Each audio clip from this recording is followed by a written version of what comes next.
playing a gig every 2 or 3 weeks, and I can work up to that nervousness.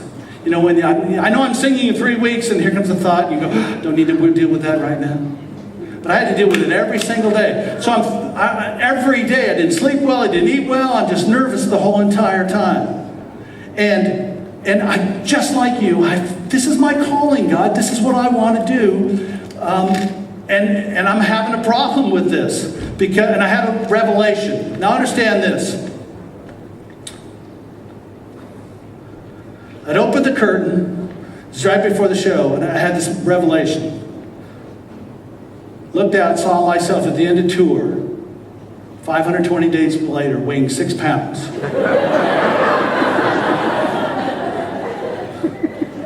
I closed the curtain and I had this conversation with God. Now understand this, no audible voice, no burning bush, no angel appeared and said, don't. But you guys, you as believers, and this is why I like teaching at gospel events too, because you know what I'm talking about. I can cut the spirit, it's as thick as a knife. Here's the conversation. God, I'm nervous, scared. What are you nervous about?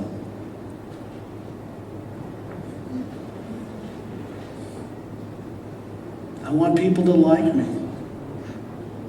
That was it. Who likes people to like them? But you know what it is? It's fear of man. I mean, there's nothing wrong with wanting people to like us.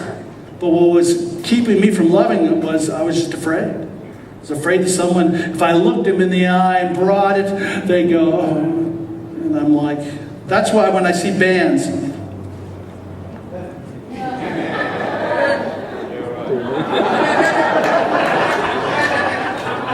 and they're afraid to look at the audience because they're cool. No, they're not cool. They're scared to death. God, I'm nervous. What are you nervous about? I want people to like me. Are you likable?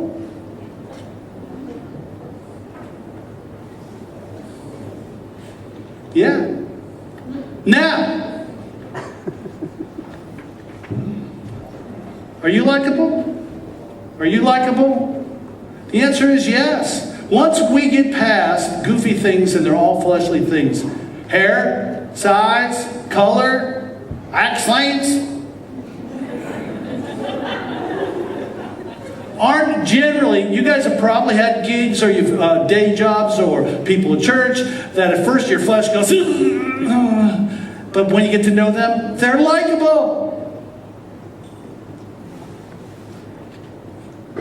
I fly Southwest Airlines a lot. Anyone else? Yeah. There's upsides to it. There's downsides to it. And I have a psychology. My wife has a real good psychology. It's like be first online. But I generally get there in time to do the about 2/3 of the way back when I'm traveling alone, so that I want the first class seat. You know what the first class seat on Southwest is, don't you? It's the aisle with nothing here. And more, that's getting rarer and rarer. So you've got to have a psychology to get the first class seat. So I wait till about 2/3 of the people have gone in, make my way back about 2/3 of the way. Listen, if you ever see me on the airline, just pat me in the head and just keep going by, okay? But I've got this whole thing down, and I put my briefcase up in the thing, and I pull out a piece of, the newspaper, sit down, and go. So people keep walking by and leave that seat open because I want the first class seat. And then, I read it, get up again, might take my jacket off. If I start getting real desperate, start drooling, family's going by, keep going, honey, keep going. And then it looks like, and I'm, of course, the whole time I'm just paying attention to people coming through the door, people spreading into the seats. I'm just being honest with you guys, okay? And it looks like we're done. And I sat back down. Of course I say, thank you, Jesus. Right. And I think I got it. And then here he comes. Hey! And I'm like, no. I've done everything in my arsenal. Of course, this guy, dressed in a suit and tie, real short hair, got his briefcase. And of course, he's looking, God, there's got to be somewhere else too. He goes, can I sit there? And I'm like, of course, Christian. Of course. Inside I'm going, no! Not him. I mean, if somebody's going to sit next to me, couldn't have been a musician. Pretty girl, but not him. He sits down. And I'm sure he thinks, oh, it's a treat sitting next to me. But once you get past the flesh, almost everybody is likable. You are likable on stage. You're likable on stage. You're likable on stage.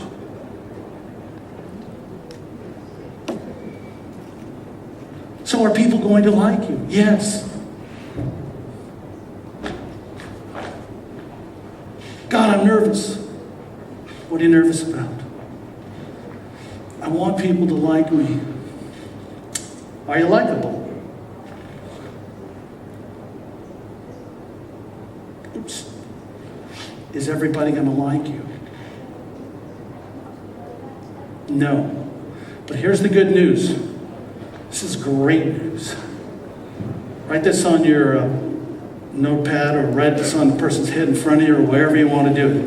97% of the people that come to hear you sing, that come to church, that come to a club, that come to the youth group, that come to Extreme, to whatever, want to like you. 97%. I love those odds. Any single guys in the room here? What's your name? Brett. When we break for dinner, I'm going to go out on the streets of Nashville. I'm going to find 100 Christian women.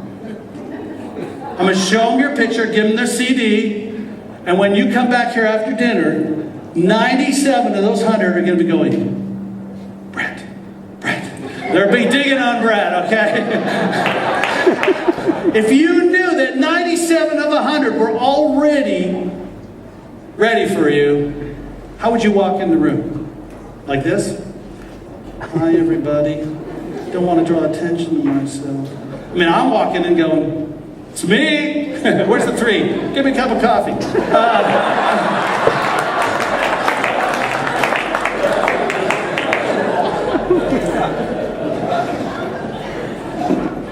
My point is, people do not go to an event to have a bad time. You don't have people call up and say, hey, let's go to that CIA event. I'm in a really bad mood. No, what did you come for? You hope to be captured and engaged, experience some moments, and have your life changed. And now, are you going to bring it, Brett? Are you going to bring it? Yeah. And of course we want everybody to like us. It's just the way it is. And you know who that 3% is? It's the Bible talks about a root of bitterness getting in somebody's heart. It's a woman in the third row who's got a problem with everything. Your dress is too long. Your dress is too short. You should stop wearing that dress, Brad.